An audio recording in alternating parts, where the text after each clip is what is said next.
That's right.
Kind of reminds me of a hospital, which, you know, ironically, if we keep eating there, then it's probably where we'll end up.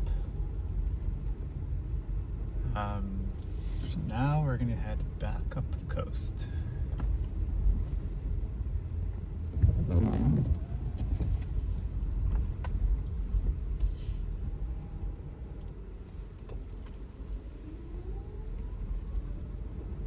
Kind of like the mini adventure of the day. Keep some sanity.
this light here, one of the only few around this area. Actually, yeah, 'cause red light, red camera, red light camera.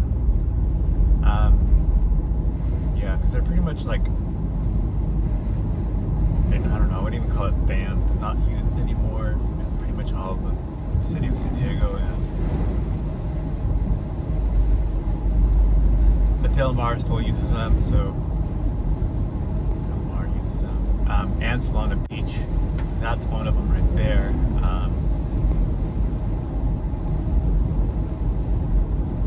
Encinitas got rid of them, and there's another one up there by Loma Santa Fe.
Here's another one. This one's actually patrolling. One back there was... Oh, that's not a cop, that's Border Patrol. Yeah, I can see the green stripe. So it's like, bro, we're fucking wasting taxpayer money here, literally.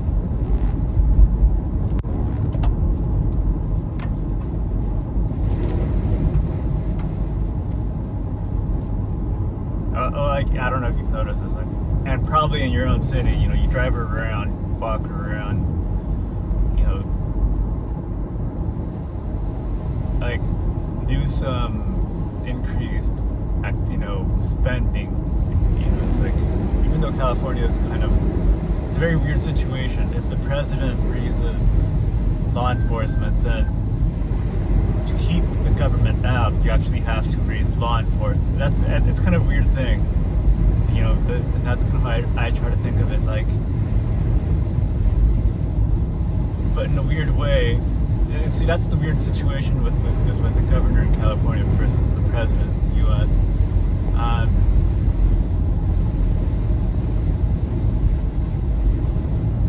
You know, like Newsom's making fun of Trump. Trump's making obviously fun of people, the way he talks.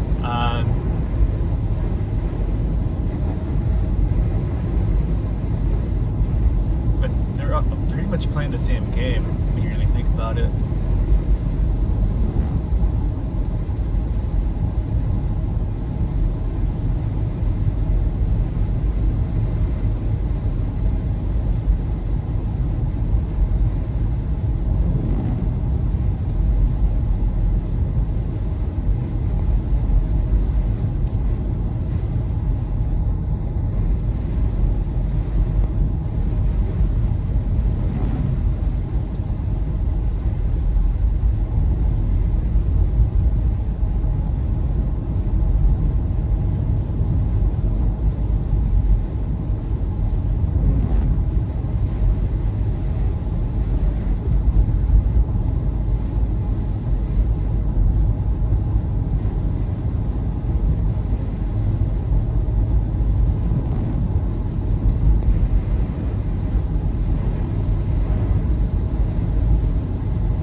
okay, so you kind of see the barricade on the right. Like, that's good, right?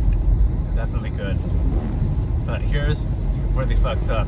This actually used to practically run all the way to the light. And there's like this little opening right here. Right, there would be a little opening and then the barricades would continue. So essentially, that was making a very safe situation for cyclists because, you know, the greatest danger right there at that merge is our cars, like, you know, just bulldozing their way in, versus like with the barricades, they had to be very patient or they would even, you know, miss the turn. So, you know, that was actually a very safe design for cyclists. But like, you know, it pissed drivers off. So, and like I said, the current government in Encinitas is pretty conservative. So, you know, they got rid of that. So that's a downgrade. Oh, and there's like another. Oh, here's the stupidest one. So there's a high school, San Miguel, right? I mean, kids are pretty much e-biking everywhere, right? Walking everywhere. Like, who can afford a car, right? High school kids, like. And Santa Fe Drive, they like completely redid. You know, we're talking about like kind of like an underutilized, really wide single road, and they added, you know, diagonal parking. They added, you know, bike path, you know, landscaping and everything. And, you know, from like a design, it's a pretty good design, very safe design. But you've got people who are like, oh, back end parking. Oh, people were not. When I say people, I really am talking about like that Gen X plus boomer part of the crowd. They're like, oh, we can't park. But the reality is, it's the excuse. It's the fact that they're old and they're outdated. So they don't want to see, you know, like their version of the past get changed. That's the real reason. It's not, and that's why they don't want to, quote, you know, like learn how to reverse park, even though it's like way easier than regular parking. Or the other one, like the lanes are too narrow for an ambulance or a fire truck to pass, or traffic buildup, or what, you know. There's always those excuses.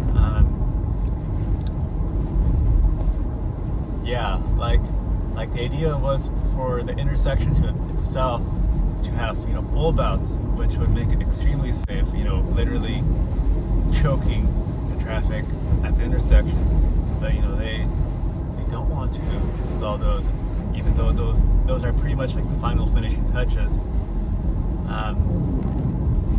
Yeah, and then there's like that Encinitas Boulevard where that girl Emery, like literally probably like a 5th or 6th grader, run over crossing the street. Someone ran a light, and that exact same area, like, it's 2-lane, it's a strode, speed limits, you know, 35, 40, but everyone's hitting 50 pretty easily. It kind of tapers off into like a commercial area, a little. You can get tunnel vision sometimes, but you know, that's never the excuse.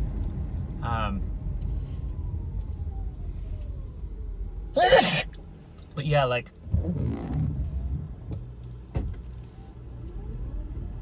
they want to speed it up. That's the really weird thing. The city wants to speed up that road. A little, you know, further west, which is really weird considering that it has like no traffic problem. You know, it flows pretty well with traffic.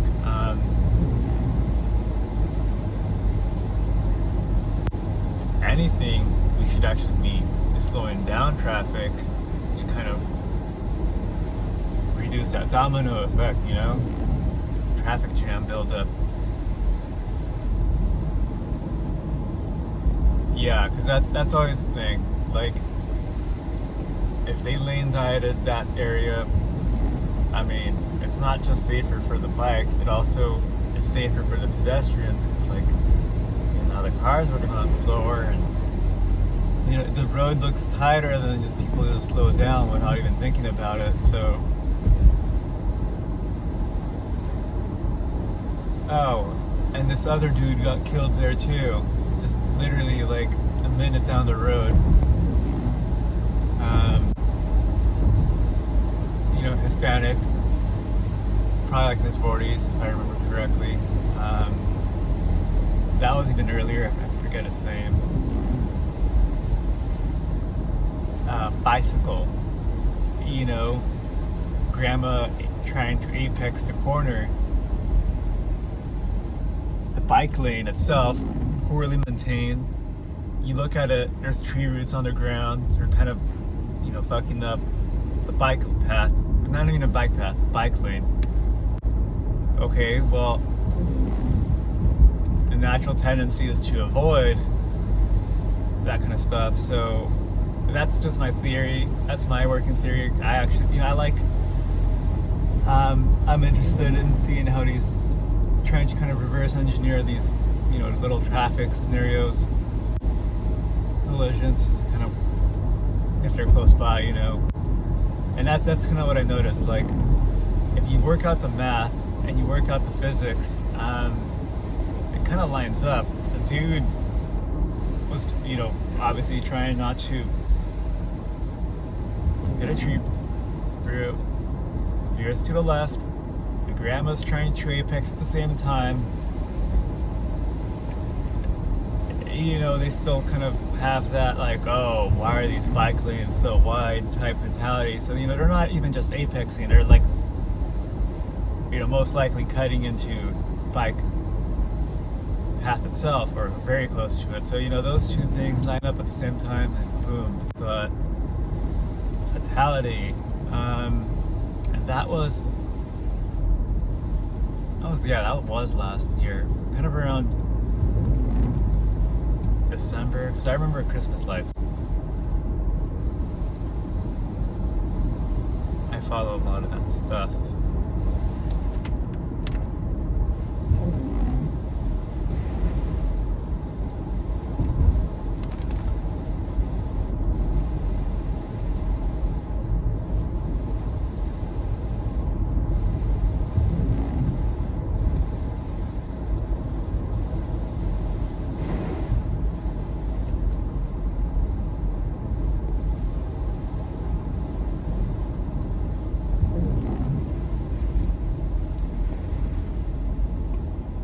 Yeah, cops no good. Like, literally one time hanging out in Cardiff,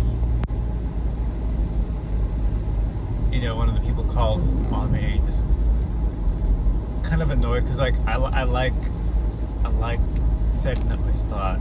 Like, literally, it's a tiny car, right? So, and it's a good view more than anything. So then, like,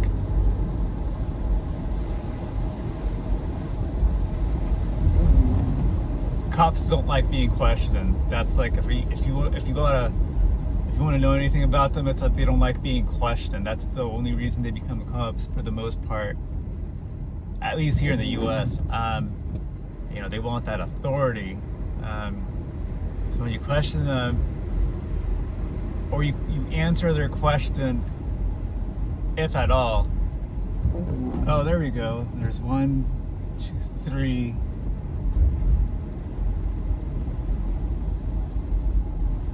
But yeah, like,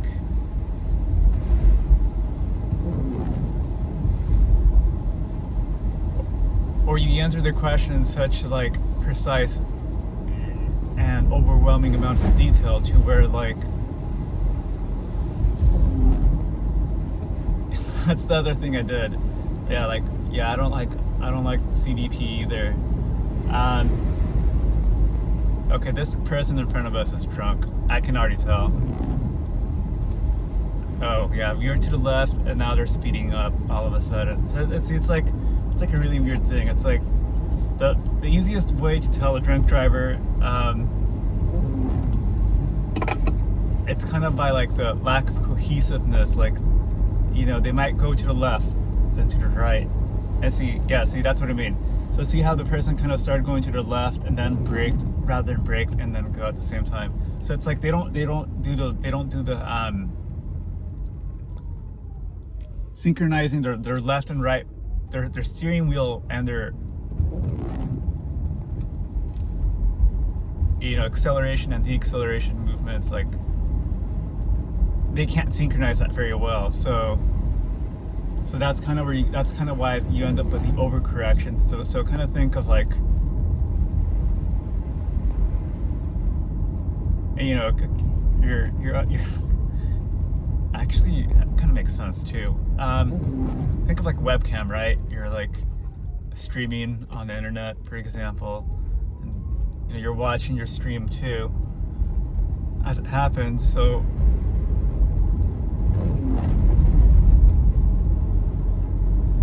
you kind of have that lag effect.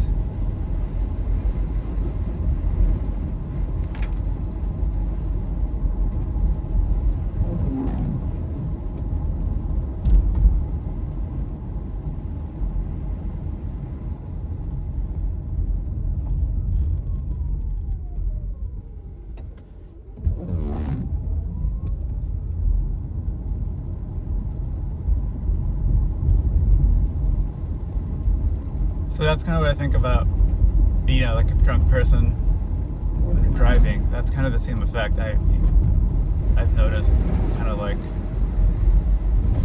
a lag, So I'm just trying to think of how it psychologically fits.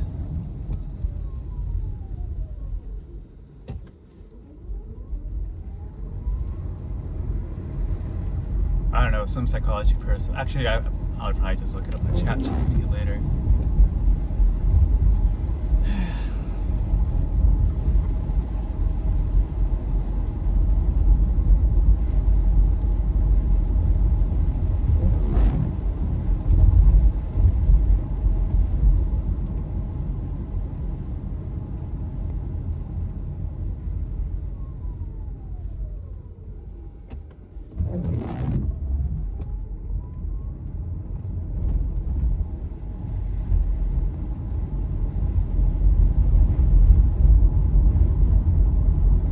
Like this barricade on the right.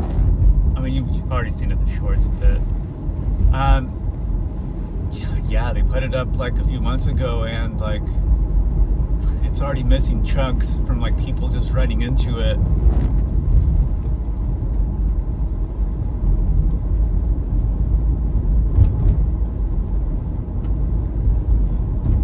So I mean, that's like the third one. Oh, fourth. So like, to me, it seems like it's been hit 4 times already. That's really concerning when you really think about it.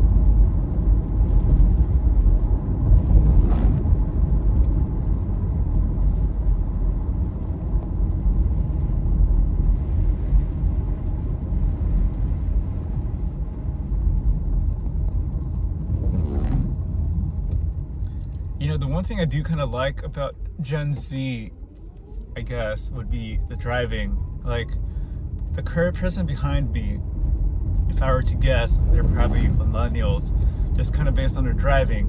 But what I like about Gen Z is that they would just overtake me. Like, I could literally drive like this, and they would get annoyed for a minute or two, but then they would literally just overtake me at a stop sign.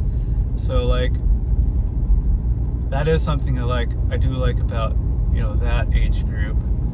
Millennials, on the other hand, they have to follow the rules. So like the dude or person, I mean, it's probably a dude, right, behind me is just tailgate, in that kind of mode. So just a funny thought.